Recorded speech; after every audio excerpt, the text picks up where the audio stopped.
Hello friends, hello students.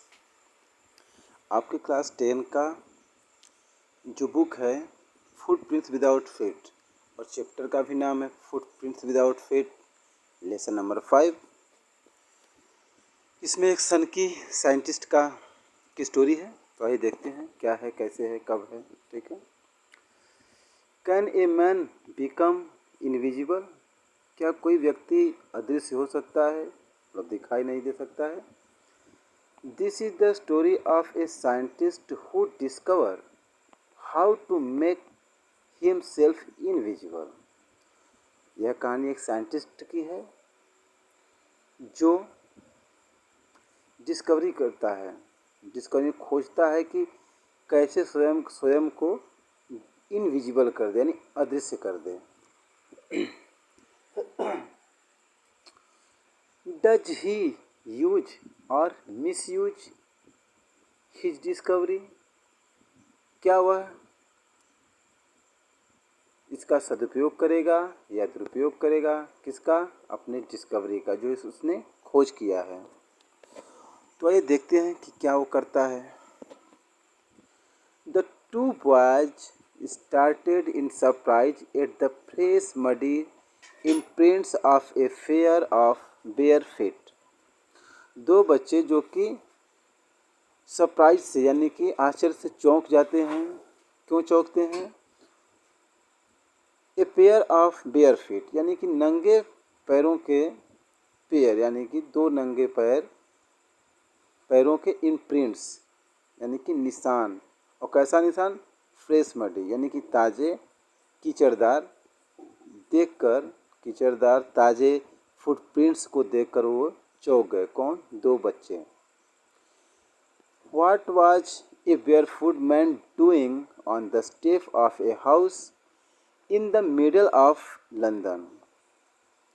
अब London के बीचों बीच जो घर है, उसके स्टेप्स, उसके सीढ़ियों पर वह बिना बेयरफुट यानी नंगे पैर वाला आदमी क्या कर रहा था? And where was the man? वो वहाँ पर कर क्या रहा था और वो आदमी कहाँ था? क्योंकि आदमी वहाँ पर कोई पर्सन था नहीं, केवल फुटप्रिंट्स थे। एज दे गेज्ड, जैसे ही वे लोग घूरते रहें, ए remarkable site made their eyes. अब क्या है, वो तो निशान देखे थे कि हाँ ये तो निशान है, बट उस समय क्या हुआ, फिर उनकी आंखों के सामने एक रिमार्केबल साइट देखा, एक दृश्य दिखा। कौन सा दृश्य दिखा? A fresh foot mark appeared from nowhere. A fresh foot mark, एक ताज़ा पैरों के निशान कहीं से उन लोगों को दिखाई दिया। अभी तो उनको फुटप्रिंट्स दिखाई दिया था, फिर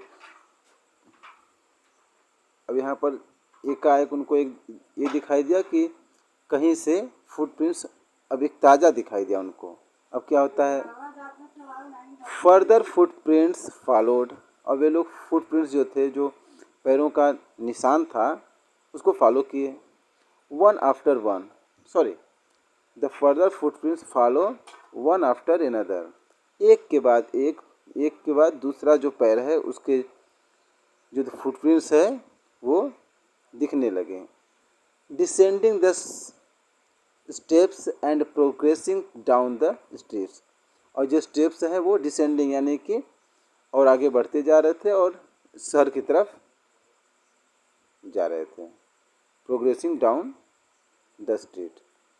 द बॉयज फॉलोड, जो बच्चे थे उस फुटप्रिंट्स का पीछा किए। Fascinating until the muddy impressions became fainter and fainter. वे तब तक उसका पीछा किए, तब तक जब तक वो धीरे धीरे फेंटर मतलब धीरे धीरे दिखने लगा, यानी कि दूर हो जाता है तो फिर थोड़ा थोड़ा दिख रहा है। And at last disappeared all together, और अंत में वो पूरी तरह से गायब हो गया, footprints.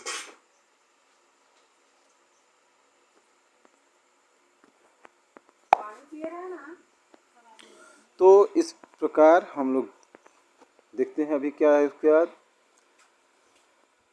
The examination of mystery was really simple enough.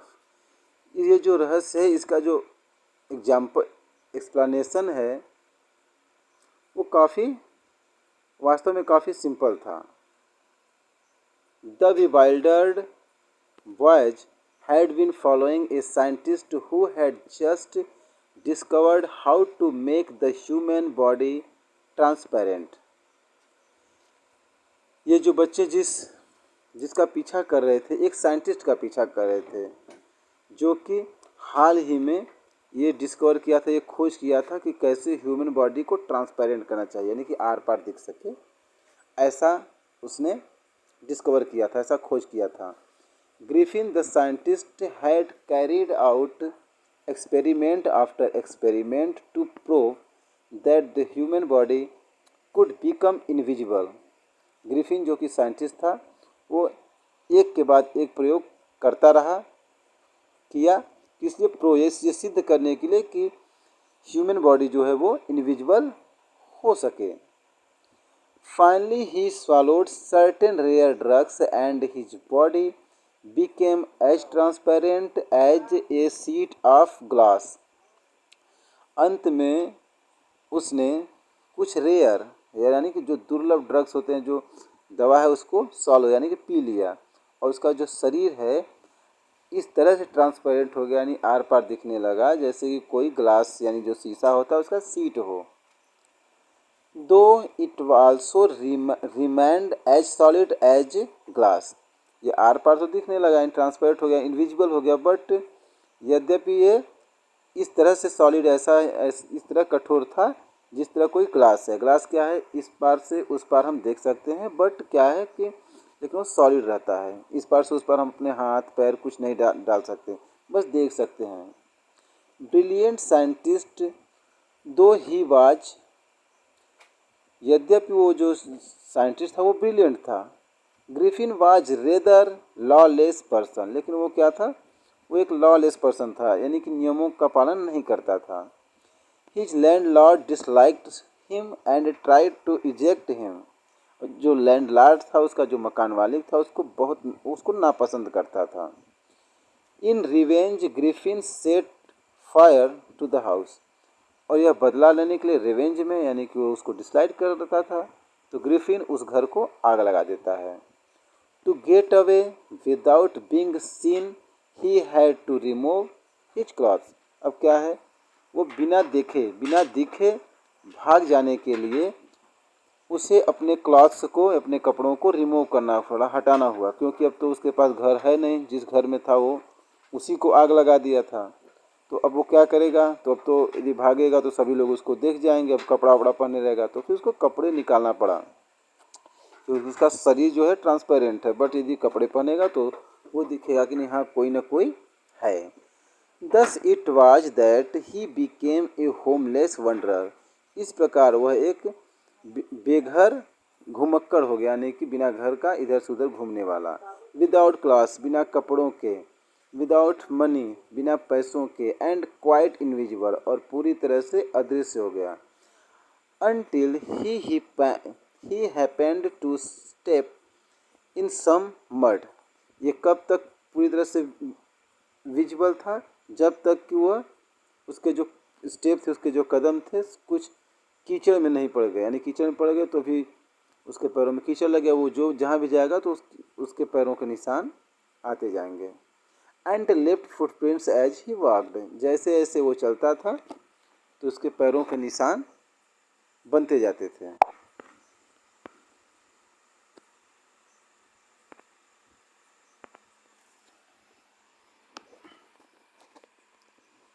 He escaped easily through from the boys who followed his footprints in London।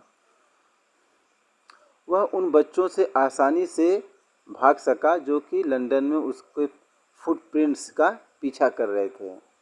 But his adventure were by no means over. लेकिन जो उसकी उस उपलब्धि थी वो किसी काम ना आया, उसका कोई मतलब नहीं था।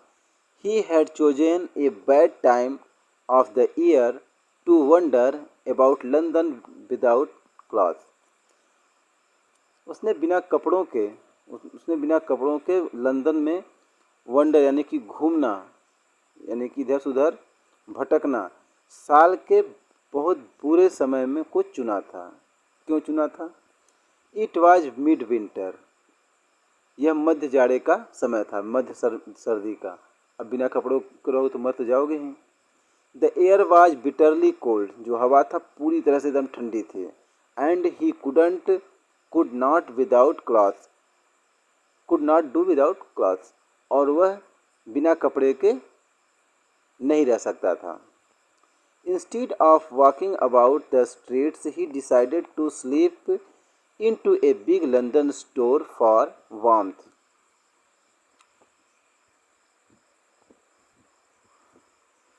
वह स्ट्रीट्स यानी सड़कों पर चलने की बजाय उसने डिसाइड किया कि गर्मी के लिए, कुछ गर्म के लिए लंदन स्टोर, एक बिग लंदन स्टोर में वो स्लीप यानी कि उसमें घुसेगा। क्लोजिंग टाइम अराइव्ड, और जो स्टोर है ये सब, इसका क्लोज होने का समय हो गया था।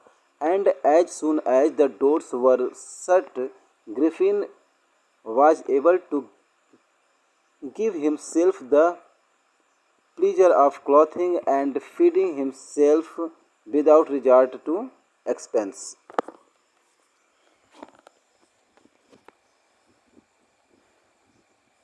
क्लोजिंग का समय आ गया था, जैसे इतना जल्दी यानी कि दुकान बंद करने का वो समय हो गया था। एज सुन एज, वह दरवाज़ा जब बंद होने ही वाला था, ग्रिफिन उसमें जाने में समर्थ रहा, और वह क्लॉथिंग यानी कुछ कपड़े, फीडिंग हिमसेल्फ और भोजन कुछ किया, विदाउट रिजार्ट टू एक्सपेंस यानी कि बिना पैसे चुकाए। He broke open boxes and wrappers and a wide wrappers and fitted himself out with warm cloth. उसने बॉक्स खोली, और जो बॉक्स के ऊपर रैपर्स हैं उसको खोलता है, बॉक्स को खोलता है और अपने आप को गर्म कपड़ों से ढक लेता है यानी कि पहन लेता है। सून विथ शूज, और जल्द ही वो उसको शूज पहन लेता है। एंड ओवर कोट पहन लेता है, और वाइड ब्रिम्ड हैट, और हैट देखो यहाँ पर है गोल वाला, ऐसा है वाइड ब्रिम्ड हैट, इसको पहन लेता है। ही बिकेम फुली ड्रेस्ड, वो पूरी तरह से कपड़े पहन लेता है। एंड विजुअल पर्सन, और वो विजुअल पर्सन यानी कि अब दिखने लगता है। In the kitchen of the restaurant he found cold meat and coffee. अब किचन में जाता है, उसमें भाई मॉल बड़ा सा है, वो स्टोर है तो उसमें रेस्टोरेंट भी है, तो उस रेस्टोरेंट के किचन में जाता है, उसको जो मीट और कॉफ़ी लेता है। He followed up the meal by the sweets and wine taken from the grocery store, और ग्रोसरी स्टोर से वो खाता पीता है, उसके बाद वाइन लेता है, मिठाइयाँ लेता है। Finally he settled down to sleep on the pile of quilts. अंत में वह जो रजाइयों का ढेर है उस पर सो जाता है। If only Griffin had managed to wake up in good time, all might have been well. यदि ग्रिफिन सही समय पर उठ जाता तब तो सब कुछ उसका अच्छा होता। As it was, he did not wake up until the assistants were already arriving next morning. अब क्या होता है? He did not wake up, वो नहीं उठ पाया था, जबकि जो असिस्टेंट थे, जो दुकान खोलने वाले दुकान के कर्मचारी थे, वो ऑलरेडी यानी पूरी तरह से दरवाजे पर आ चुके थे। When he saw a couple of them, जब उसने दो लोगों को देखा आते हुए,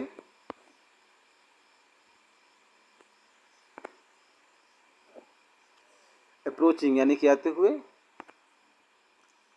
he panicked and began to run, और वो सावधान हो गया और भागने लगा।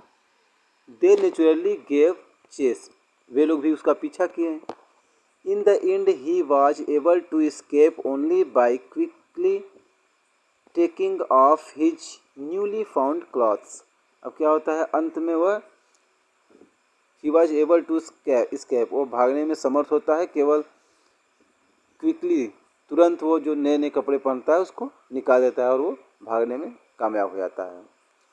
सो once more he found himself invisible but naked in the chill January air. एक बार फिर वह इनविजिबल हो गया, किंतु पूरी तरह से इस कपकपाती हुई जनवरी के जो ठंडी ठंडी हवाएं हैं उसमें पूरी तरह से वो नेक्ड यानी कि नंगा था, अभी कुछ नहीं पहना था। This time he decided to try the stock of theatrical company in the hope of finding not only clothes but also something that would hide the empty space above his shoulders। इस समय उसने फिर जो theatre का जो company है उसके stocks को ट्राई करने का निश्चय किया। कहाँ पर? इन the hope of the finding not only class.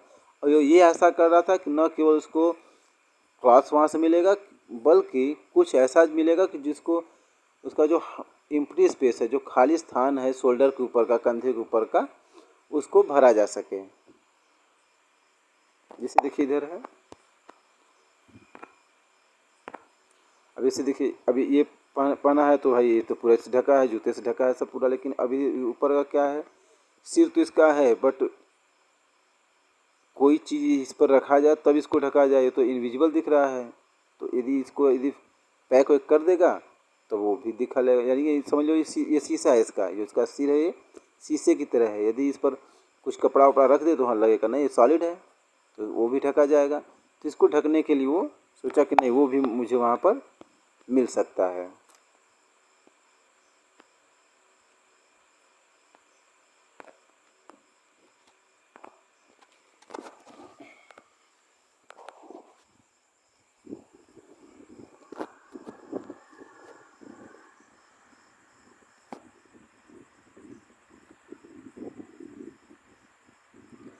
Shivering with cold, he hurried to Drury Lane, the center of theatre world। वो कप ठंड से कांपते हुए जल्द से ड्ररी लेन गया। ड्ररी लेन कहाँ पर है? जो थिएट्रिकल दुनिया है, थिएटर की दुनिया है, उसका केंद्र, यानी कि मेन वहाँ पर थिएटर ही होता है, ड्रामा वगैरह होता है, तो वहाँ पर अच्छी तादाद में ये कॉस्ट्यूम्स वगैरह ड्रामाज के पाए जाते हैं। ठीक है। ही सून फाउंड ए सुटेबल शॉप। जल्द ही वह एक उपयुक्त शॉप पा गया, उसको मिल गया। He made his way invisible upstairs and came out a little letter wearing bandages round his forehead, dark glasses, false nose, big bushy side whiskers and a large hat। अब वह जल्द ही वो एक दुकान पा जाता है और वो जैसा वो सोचा था कि इनविजिबल और अपस्टेयर्स, वो बाद में वो बैंडेजेज जो है अपने फोरहेड जो है, ये जो मस्तक है और ये जो जैसा उसमें क्या है बैंडेजेज लपेट लेता है। डार्क जो ग्लास है यानी कि जो आंखें भी इसको दिखेगी नहीं, बट यदि डार्क ग्लास लगा लेगा तो ये नहीं पता चलेगा कि उसकी आंखें दिख रहे हैं या नहीं दिख रहे हैं। जो फॉल्स नोज है, बिग बूसी जो स्लाइड विस्कर है, जो बगल बगल जो मूछे होते हैं वो लगा लिया। एंड ए लार्ज हैट, और एक बड़ा सा टोपी। To escape without being seen he cautiously attacked the shopkeeper from behind। बिना देखे हुए भागने के लिए वह निर्दयता से अटैक किया शॉपकीपर पर, बिहाइंड से, पीछे से जो दुकानदार है उसके ऊपर अटैक करता है। After which he robbed him of all the money he could find. और इसके बाद वो जो भी पा सका सभी जो उसका मनी था, वो पैसा वैसा था, वो लूट लिया। Eager to get away from crowded London, he took a train to the village of Epping। अब वह उत्सुक था, उसको बहुत जल्दबाजी थी जो क्राउडेड जो लंदन था उससे भागने के लिए, तो उसने एक ट्रेन पकड़ा विलेज ऑफ इपिंग के लिए। Where he booked 2 rooms at the local inn. वहाँ पर जाने पर उसने एक लोकल जो रेस्टोरेंट होता है वहाँ पर 2 रूम बुक करता है।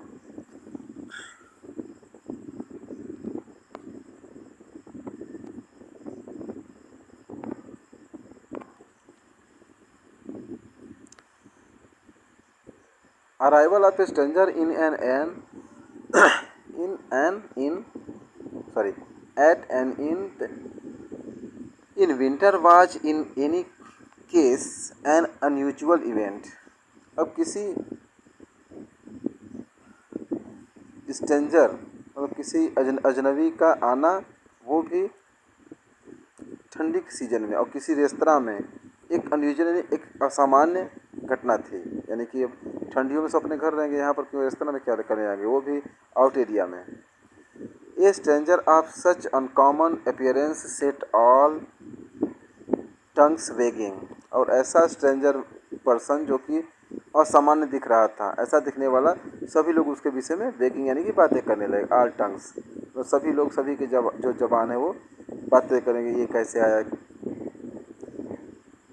Mrs Hall the landlord's wife made every effort to be friendly. जो लैंडलॉर्ड की वाइफ होती है मिसेस हॉल, वो बहुत प्रयास करती है उसके साथ फ्रेंडली यानी कि मित्रवत होने के लिए। But Griffin had no desire to talk and told her my reason for coming to Iping is a desire for solitude.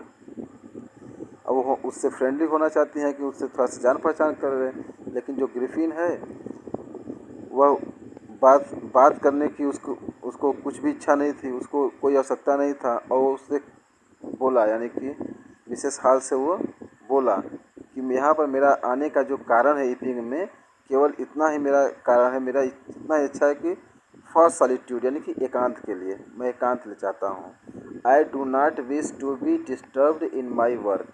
मैं यह नहीं चाहता हूँ कि मेरे काम में कोई डिस्टर्ब करे, कोई परेशानी हो। An accident has affected my face. एक एक्सीडेंट में मेरा जो फेस है, जो मेरा चेहरा है, वो इफेक्टेड हो गया है, यानी कि थोड़ा सा खराब हो गया है। Satisfied that her guest was an eccentric scientist and in view of the fact that he had paid her in advance। और जो मिसेस हॉल है वो इतना संतुष्ट हो गई, जो उनका गेस्ट है, जो उनका पेइंग गेस्ट है, वो एक सन की साइंटिस्ट था। और इस फैक्ट में क्या है कि ही हैड से पेड हर इन एडवांस, उन्हें जो भी पैसा होता था किराया उनका, वो एडवांस में दे देता था, और किसी को क्या चाहिए। Mrs Hall was prepared to excuse his strange habits and irritate temper. जो मिसेस हॉल थी वो प्रिपेयर एंड तैयार थी टू एक्सक्यूज, उसके जो क्षमा करने के लिए या माफ़ करने के लिए उसके जो विचित्र जो उसका आदत था, और जल्द से वो इरिटेट टेम्पर यानी कि वो जल्द से ही अपना आपा खो देता था, यानी कि गर्म मिजाज का था। But the stolen money did not last long. और जो चुराया हुआ पैसा था वो शॉप में से, तो ज़्यादा लंबे समय तक तो चला नहीं। And presently Griffin had not to admit that he had no more ready cash. He pretended, however, that he was expecting a check to arrive in at any moment। किंतु तुरंत ग्रिफिन ने ऐसा कहा कि, या अपने बर्ताव से ऐसा उसने माना कि अब उसके पास रेडी तो कैश नहीं है, लेकिन ऐसा उसने दिखावा किया, प्रिटेंड किया कि उसके पास एनी मोमेंट किसी भी क्षण कोई एक चेक आने वाला था उसके पास। शॉर्टली आफ्टरवर्ड्स ए क्यूरियस एपिसोड अक्योर्ड। इसके बाद जल्द ही एक एपिसोड यानी कि एक नया कांड होता है, एक घटना घटती है। Very early in the morning a clergyman and his wife were awakened by noises in the study. सुबह सुबह जो क्लर्जी मैन यानी कि जो प्रीस्ट होते हैं चर्च के पादरी, और उसके वाइफ सुबह सुबह स्टडी जहाँ पर अध्ययन रूम होता है उसमें शोर शराबा से जाग उठते हैं। Creeping down stairs creeping down मतलब कि चुपके से सीढ़ियों से जाते हैं, सीढ़ियों से नीचे जाते हैं। They hear the chink of money being taken from the clergyman's desk. वे लोग जो क्लर्जीमैन्स के जो डेस्क से पैसे लेने की चिंग चिंग चिंग की आवाज़ आती है। Without making any noise and with A poker grasped firmly in his hand, the clergyman flung open the door. Surrender. बिना किसी आवाज़ के और तेज से, मतलब फर्मली यानी बहुत मजबूती से अपने हाथ में एक पोकर यानी कि बहुत एक स्टिक मजबूती से पकड़कर जो क्लर्जीमैन वो दरवाज़ा खोलता है और सरेंडर यानी कि आत्मसमर्पण कर दो, यानी कि अपने आपको हवाले कर दो, ऐसा बोलता है। भाई हो सकता है कोई हो।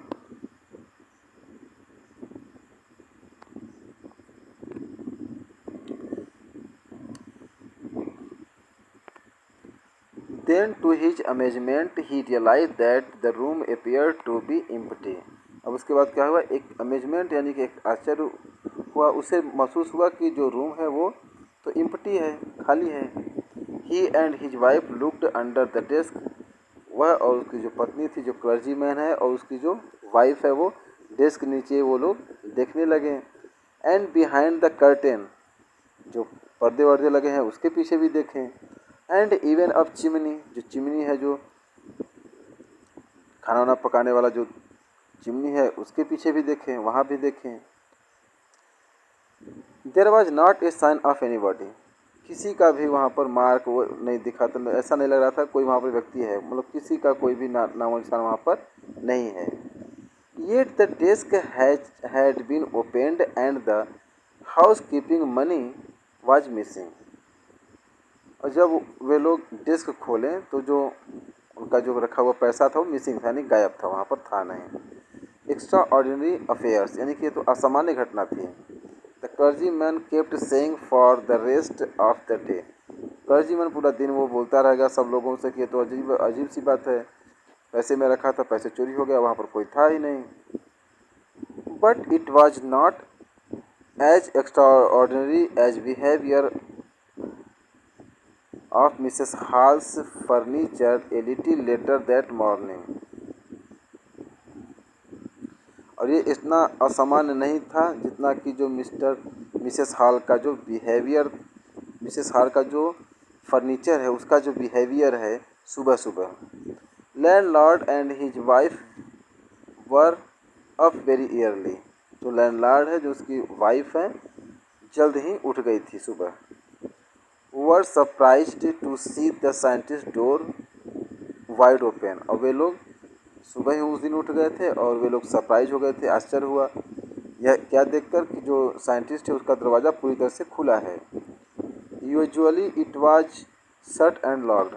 और सामान्यतः यह जो उसका दरवाज़ा था साइंटिस्ट का हमेशा बंद रहता था और लॉक रहता था। And he was furious if any one entered his room. और वह गुस्सा हो जाता था यदि कोई भी उसके रूम में इंटर करता था। The opportunity seemed too good to be missed. ये जो अवसर था इतना अच्छा था कि ये मिस नहीं किया जा सकता, कि वो तो कभी अपने रूम में किसी को आने नहीं देता था, और यदि कोई आ जाता था बिना बताया ऐसे कैसे करके तो उससे गुस्सा आ जाता था। तो ये तो बहुत अच्छा मौका था, तो इसे तो मिस नहीं किया जा सकता है। दे पीप्ड राउंड द डोर। तो वे जो पति और पत्नी थे, लैंडलॉर्ड और उसकी वाइफ, हो दरवाजे के आसपास झांके कि कहीं है तो नहीं। सा नो बॉडी, जब देखें कोई नहीं है तो एंड डिसाइडेड टू इन्वेस्टिगेट। वो लोग दरवाजे से देखें चारों तरफ और देखें कि कोई नहीं है, तो लोग थोड़ा सा जांच पड़ताल करने का निश्चय किए, थोड़ा सा देखें क्या है। वो तो देखने नहीं देता है जब रहता है तो scientist. The bed clothes were cold, showing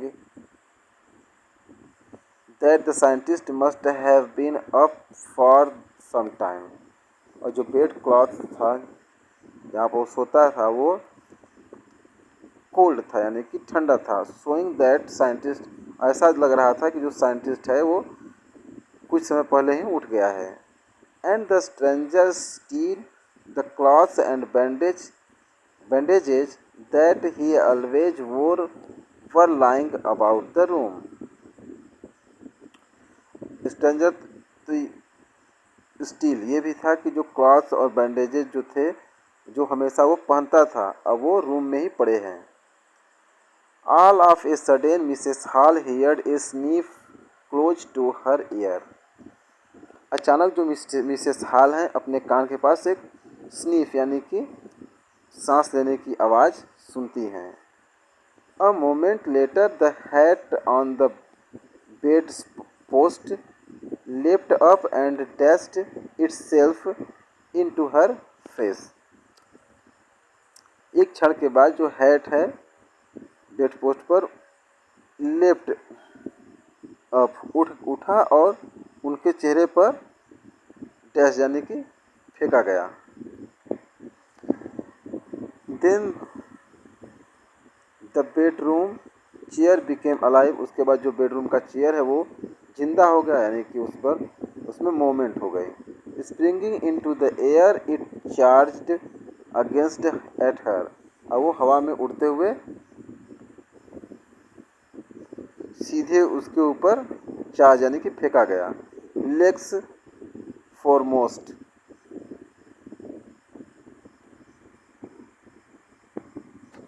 उसके टांगों के पास।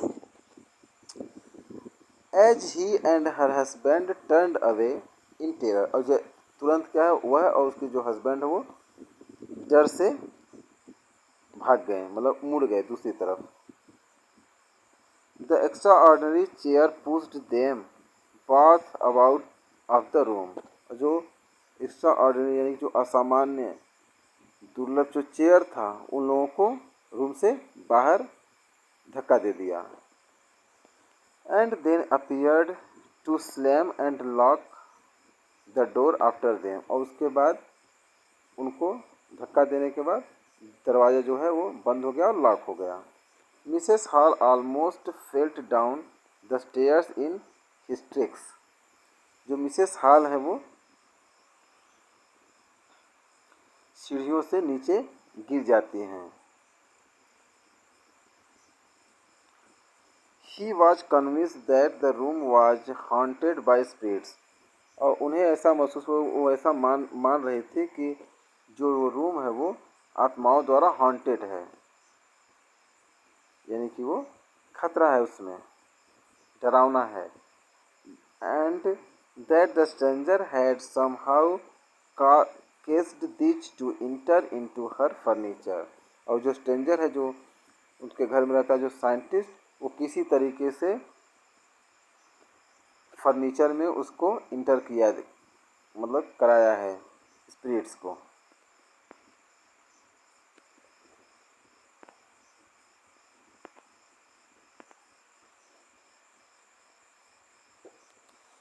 My poor mother used to sit in that chair, she moaned, to think it should rise up against me now. और जो मिसेस हॉल है वो कहती हैं कि जो मेरी बेचारी माँ थी वह इस चेयर पर बैठा करती थी और यह सोचकर it should rise up against me now, और यह मेरे ही तरफ यह फेंका गया। The feeling among the neighbors was that the trouble was caused by witchcraft। जो पड़ोसी थे उनके बीच में ऐसा फीलिंग था, ऐसा अनुभव था, उनको ऐसा लग रहा था कि जो ट्रबल, जो परेशानी है वो विचक्राफ्ट यानी जादू टोने द्वारा, यह इसका कारण जादू टोना ये सब है भूत प्रेत का। बट विचक्राफ्ट और नॉट, किंतु विचक्राफ्ट है या नहीं, when news of the vulgarly at the clergyman's home became known।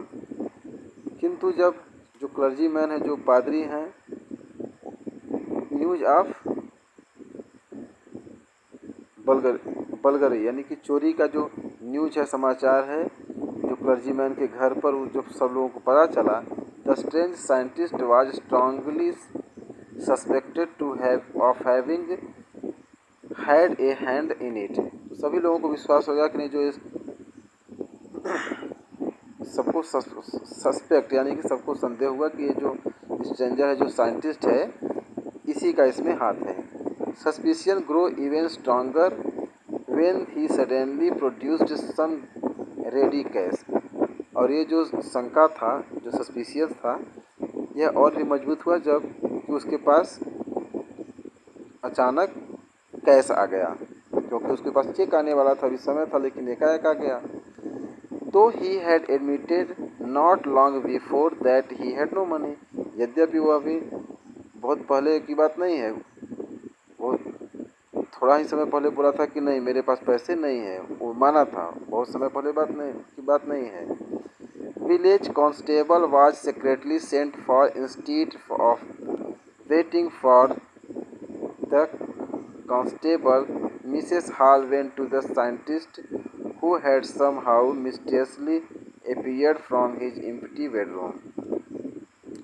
जो विलेज कांस्टेबल हैं उनको चुपके से बुलाया गया, और कांस्टेबल का वेट करने के बजाय जो मिसेस हॉल हैं वो साइंटिस्ट के पास गईं, जो कि किसी तरीके से मिस्टीरियसली यानी कि गुप्त तरीके से उस एम्प्टी बेडरूम से अपीयर्ड, यानी दिखने लगा, यानी कि अभी तो रूम बंद था और वो उसमें ऐसा कुछ दिखा उसको। Mysteriously appeared from his empty bedroom, वह अपने जो बेडरूम अभी खाली था जब वो लोग गए थे तो, लेकिन अब उसमें वो आ गया था। I want to know what you have been doing in my chair upstairs, she demanded.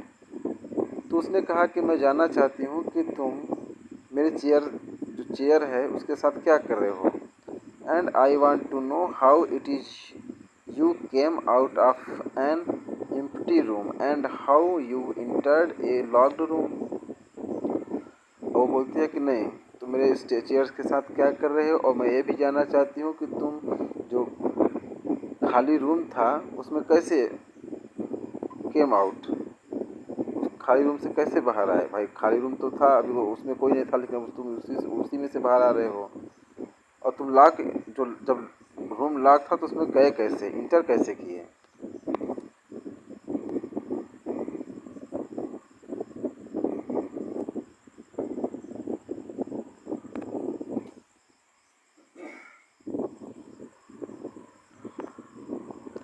The scientist was always quick tempered. जो साइंटिस्ट था वो जल्द से अपना आपा खो देता था, वो जल्दी गर्म हो जाता था हमेशा। नाउ ही बिकेम फ्यूरियस, वो गुस्सा हो गया। You don't understand who or what I am, he shouted. Very well, I will show you. जो साइंटिस्ट होता है वो उसने चिल्लाया कि तुम नहीं जानती हूँ मैं कौन हूँ, मैं क्या हूँ। अच्छा ठीक है, मैं तुम्हें दिखाता हूँ। Suddenly he threw off bandages, whiskers, spectacles and even nose. और अचानक वह जो बैंडेज है, विस्कर जो मूछें हैं, जो स्पेक्टेकल्स जो चश्मे हैं, यहाँ तक कि जो नोज है, इवन नोज, यहाँ तक कि जो फेल्स नोज लगाया था उसको उतार कर फेंक देता है। It took him only a minute to do this. उसको ये सब करने में केवल 1 मिनट लगा। The horrified people in the bar found themselves staring at the headless man. और जो आतंकित लोग थे वहाँ पर उस सोसाइटी, उस बार में, वे लोग पाए कि बिना हेड का जो मैन है, बिना सिर का जो मैन है, वे लोग उसको देमसेल्व्स उसको देख रहे थे, उसको घूर रहे थे। Mister Jeffers the constable now arrived. जो कांस्टेबल जो पुलिस हैं, मिस्टर जेफर, वो अब आ चुके थे। And was quite surprised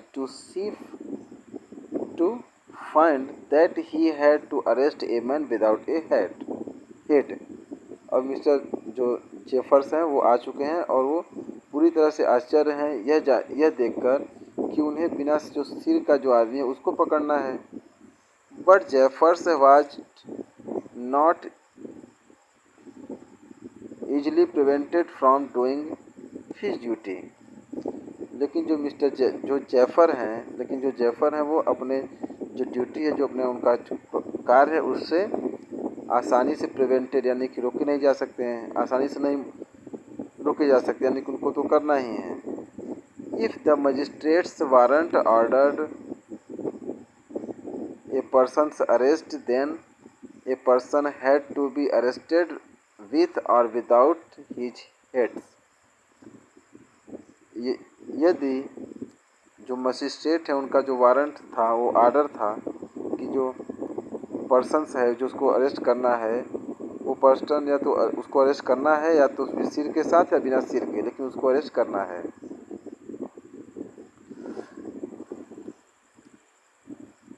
There followed a remarkable scene as the policeman tried to get hold of a man who was becoming more and more invisible as he threw off one garment after another. ये एक remarkable scene था, एक यादगार scene, देखने लायक scene था। जैसे जो policeman उसको पकड़ने की कोशिश किया उस व्यक्ति को, वह धीरे धीरे इनविजिबल होता जा रहा था, अदृश्य होता जा रहा था, जैसे जैसे वह अपने एक के बाद एक कपड़े फेंकता जा रहा था। Finally A shirt flu into the air, अंत में एक जो शर्ट है वो हवा में फेंक दिया। And the constable found himself struggling with someone he could not see it.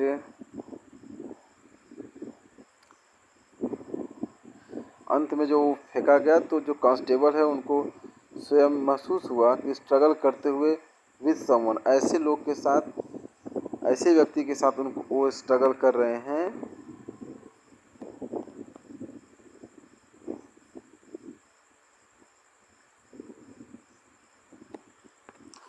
He could not see at all, जो कि दिखाई नहीं दे रहा है, उसके साथ संघर्ष कर रहे हैं, उसको पकड़ने की कोशिश कर रहे हैं जो दिखाई नहीं दे रहा है। Some people try to help him, कुछ लोग जो कांस्टेबल हैं उनकी सहायता करने का प्रयास किए, but found themselves hit by blows that seemed to come from nowhere. और वो लोग जो सहायता करने का प्रयास कर रहे थे, किंतु वे स्वयं को ब्लो यानी कि मुट्ठी द्वारा, मतलब फिस्ट द्वारा स्वयं को हिट यानी कि नुकसान नहीं पहुंचाने की उनको कहीं से यानी कहीं से मतलब पीटा जा रहा था। In the end, Jeffers was knocked unconscious as he made a last attempt to hold on to unseen scientist. अंत में जेफर जो क्या है वो नॉक्ड कॉन्शियस यानी वो बेहोश हो गया। जैसे ही उसने अपना लास्ट यानी अंतिम अटेम्प्ट किया, अपना प्रयास किया, उसको उस अनसीन यानी कि बिना दिखाई देने वाले जो साइंटिस्ट को लास्ट प्रयास किया पकड़ने के लिए, तो वह अनकॉन्शियस और नॉक्ड यानी कि उसे ऐसा मुक्का लगा होगा कि वो अनकॉन्शियस हो गया यानी कि बेहोश हो गया। There was nervous excited cries of hold him, चारों तरफ व्याकुलता था और एक्साइटमेंट भी था कि नहीं उसको पकड़ो पकड़ो पकड़ो, ये आवाज़ चारों तरफ से आ रही थी। But this was easier said than done, किंतु यह कहना आसान था करने की अपेक्षा, यानी कि हाँ पकड़ो पकड़ो पकड़ लो, यह तो कहना तो आसान था बट करना मुश्किल था। Griffin had shaken himself free, Griffin अपने आप को फ्री कर लिया। And no one knew where to lay hands on him, और कोई भी नहीं जानता था where to lay hands on him, किसी को ये नहीं पता था कि वह कहाँ अपने उसके ऊपर हाथों को रखें, क्योंकि वो तो इनविजिबल है। तो इस तरह से जो ग्रिफिन है वो हाथ में न कांस्टेबल के आया न तो लोगों के हाथ में, अब किसी को नहीं पता कि वो अब वो कहाँ है। तो ये स्टोरी H.G. वेल्स जो हैं हमारे फेमस ऑथर, इनके द्वारा लिखा गया है। आई होप आप लोगों को समझ में आया होगा। Okay then, thanks.